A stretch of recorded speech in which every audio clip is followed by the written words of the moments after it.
ರಾವಣನ ರಾಜ್ಯದಲ್ಲಿ ರಾಮನ ತತ್ವಕ್ಕೆ ಬೆಲೆಯಿಲ್ಲ. ಗಾಂಧಿ ಹುಟ್ಟಿದ ದೇಶ ಆದರೂ ಸತ್ಯಕ್ಕೆ ನೆಲೆಯಿಲ್ಲ. ಈ ಸಮಾಜದಲ್ಲಿ ಕೊಲೆಗಾರರಿಗೆ ಬೆಲೆ ಜಾಸ್ತಿ.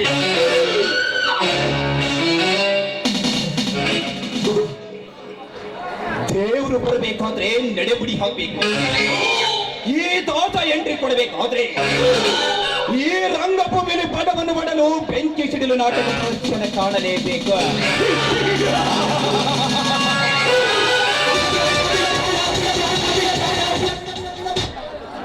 ದಾಸ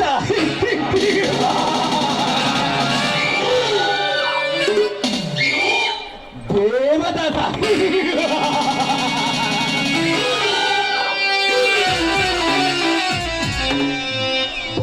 ಕನಕದಾಸ ಪುರಂದರ ದಾಸ ಅವರಿಗೆ ದಾಸನಾದರೆ ಈ ದಾಸ ಅಮಾಯಕರ ದಾಸ, ಬಡವರ ದಾಸ, ದೀನ ದಲಿತರನ್ನು ಉದ್ಧಾರ ಮಾಡುವ ದಾಸ.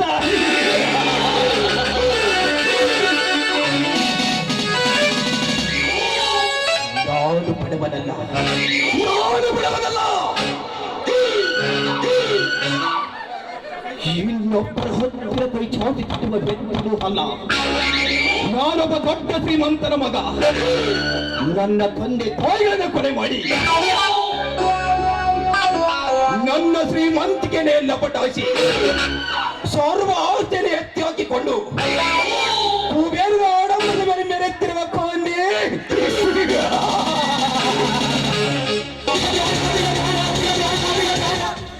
ನೀನು ಪ್ರಪಂಚದ ಯಾವ ಮೂಲೆಯಲ್ಲಿ ಇದ್ದರೂ ಸರಿ, ನಿನ್ನನ್ನು ಪತ್ತೆ ಹಚ್ಚಿ ಪಾರ್ಲಿಮೆಂಟಾಗಿ ಪರಮಾತ್ಮನ ಪಾದಕ್ಕೆ ಕಳಿಸದಿದ್ದರೆ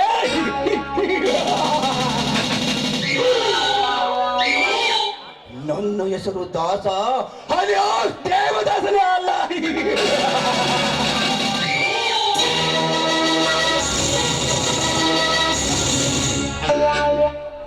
ನಮಸ್ಕಾರ ದಾಸ್, ನಮಸ್ಕಾರ. ಯಾರು?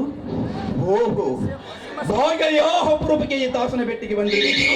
ಹಾಗೇನಿಲ್ಲ ದಾಸ್, ಒಂದು ವಾರದ ಹಿಂದೆ ಬೆಂಗಳೂರಿನಲ್ಲಿ ಪೊಲೀಸ್ ಇಂಟ್ರಿಗೂ ಕರೆದಿದ್ರು. ಅಲ್ಲಿ ಮೆಡಿಕಲ್ ಅಲ್ಲಿ ಪರೀಕ್ಷೆಯಲ್ಲಿ ಪಾಸ್ ಆದೆ. ಆದರೆ ಯಾಕೆ ವಿಜಯ ಮುಂದೆ ಏನಾಯ್ತು? ಎಲ್ಲದರಲ್ಲೂ ಫಸ್ಟ್ ರ್ಯಾಂಕ್ ಪಡೆದ ನನಗೆ 1,50,000 ರೂಪಾಯಿ ಲಂಚವನ್ನು ಕೇಳಿದ್ರು. ಬಡವನಾದ ನನಗೆ ಅಷ್ಟೊಂದು ದುಡ್ಡು ಕೊಡುವುದಕ್ಕೆ ಆಗುತ್ತಿಲ್ಲಂದಿರುವೆ. ಅಲ್ಲಿಂದ ನನ್ನನ್ನು ಕತ್ತಿಡಿದು ಹೊರ ತಳ್ಳಿದ್ರು ದಾಸ್, ಹೊರ ತಳ್ಳಿದರು. ಕಷ್ಟಪಟ್ಟು ಓದಿದರು, ಮೇಲೆ ಬರುವುದಕ್ಕೆ ಸಾಧ್ಯವಿಲ್ಲವೆಂದು ತಿಳಿದು ಸಾಯುವ ನಿರ್ಧಾರ ಮಾಡಿದ ದಾಸ್. ಸಾಯುವ ಈ ದಾಸನ ಮುಂದೆ ಸಾವಿನ ಶಬ್ದವನ್ನು ಎತ್ತಬೇಡ. ಸಾಯಬೇಕಾದವನು ನಿನ್ನಂತ ನಾಲೆಜ್ ಇರುವ ವಿದ್ಯಾರ್ಥಿ ಅಲ್ಲ. ನಿನ್ನಿಂದ ಲಂಚ ಕೇಳಿ ನಿನ್ನನ್ನು ಹೊರ ತಳ್ಳಿದನು ಆಹಾರ ಕೊಡು ಸಾಯ್ಬೇಕು. ವಿದ್ಯೆ ಕಲಿಯುವುದಕ್ಕೆ ಅಡವಿಲ್ಲದಾಗ ಇದ್ದಾಗ ಕಂಡರ ಹತ್ರ ಕೈ ಒಡ್ಡಿ ಒಳ್ಳೆಯ ಸ್ಥಾನವನ್ನು ಪಡೆದು ಸಮಾಜದ ಪ್ರಸಿದ್ಧಿ ಗಳಿಸಿ ನಿನ್ನಂತ ವಿದ್ಯಾರ್ಥಿ ಅಂತ ಕೇಳುವ ಅಧಿಕಾರಿಗೆ ತಕ್ಕ ಪಟ ಕಲಿಸುತ್ತೇನೆ.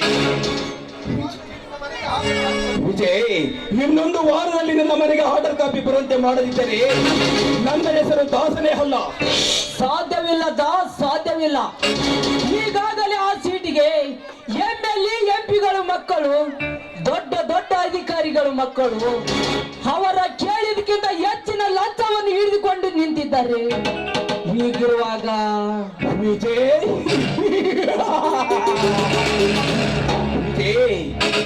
ಈ ದಾಸನಿಗೆ ಅಸ್ವಚ್ಛವೆನ್ನುವುದು ಯಾವುದೂ ಇಲ್ಲ. ಪೆಟ್ಟಿನ MLA ನೋಟೈಕ ಕಲಿತ MP ಕೇಳಿದಷ್ಟು ಲಂಚವನ್ನು ಕೊಟ್ಟು ನೌಕರಿಗೆ ಸೇರಿ ಅಧಿಕಾರವನ್ನು ಚಲಾಯಿಸುತ್ತಿರುವ ದೊಡ್ಡ ದೊಡ್ಡ ಅಧಿಕಾರಿಗಳು ಇವರೆಲ್ಲ ಯಾರಪ್ಪನ ಮನೆ ದುಡ್ಡು ಕೊಟ್ಟು ತಮ್ಮ ಮಕ್ಕಳ ನೌಕರಿಗೆ ಸೇರಿಸುತ್ತಿದ್ದಾರೆ. ಬಡವರ ದುಡ್ಡು, ರೈತರ ದುಡ್ಡು, ಅಮಾಯಕರ ದುಡ್ಡು. ರೈತನಿಂದ ಕಷ್ಟಪಟ್ಟು ದುಡ್ಡನ್ನು ಗಳಿಸಿದರೆ ಗೊತ್ತಾಗುತ್ತಿತ್ತು ದುಡ್ಡಿನ ಬೆಲೆ ಏನೆಂದು. ವಿಜಯ್, ನಿನ್ನ ಭಾವನೆಗಳನ್ನು ನೋಡಿದೆ, ಅದರ ಕಟ್ಟುಪಾಡುಗಳನ್ನು ನೋಡಿದೆ. ಇಲ್ಲಿ ತಂಡ ಹೋದ್ರೆ ಮರಳಿ ಮನೆ ಕಟ್ಟಕ್ಕಾಗಲ್ಲ, ದಂಡಿಸಿದ ಸಾಮ್ರಾಜ್ಯವನ್ನೇ ಹಾಳಬಹುದು. ನೀನು ನನ್ನ ಹೆಗಲ ಮೇಲೆ ಕೈ ಇಟ್ಟಾಗ ನೀನು ಕೆಲಸ ಮಾಡುವುದು ಒಪ್ಪಿಕೊಂಡೆ. ನೀನು ಬೆಟ್ಟ ಹತ್ತಿ ಬಾವುಟ ನಡೆವರೆಗೆ ನಿನ್ನ ಪಕ್ಕದಲ್ಲೇ ಇರುತ್ತೇನೆ. ಈ ಕೆಳಗಾಗಿದೆ, ವೃತ್ತ ಬರೆದಾಗಿದೆ. ವೃತ್ತದಲ್ಲಿರೋದೆಲ್ಲ ನಂದೇ.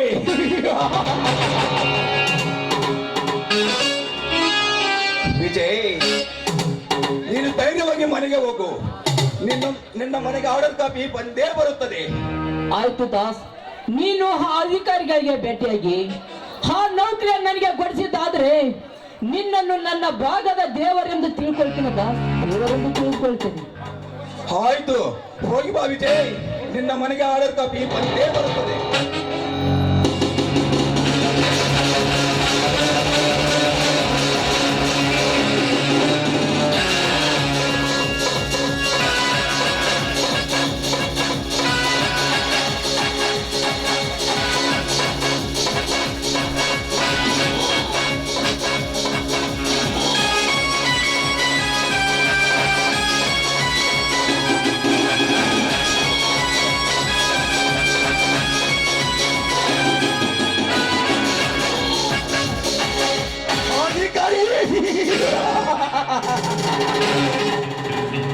ಕೊಂಡವರಿಂದ ಲಂಚ ಪಡೆದು ಬಡ ವಿದ್ಯಾರ್ಥಿಗಳನ್ನೇ ಬಲಿಪಶಿ ಮಾಡಿ ಶ್ರೀಮಂತರ ಮಕ್ಕಳನ್ನ ಸುಪ್ಪತ್ತಿಗೆ ಮೇಲೆ ಕುಳಿತು ಸುಬೇದರವಾಗಿ ಮೆರೆಯುವ ಅಧಿಕಾರಿ ಎಂದಿನಿಂದ ಈ ದಾಸನ ಕೈಲಾಗಬೇಕು. ನೀ ಬೀದಿ ಭಿಕಾರಿ, ಇದೇ ಈ ದಾಸನ ಸಿಂಹದ ಶಿಕಾರಿ.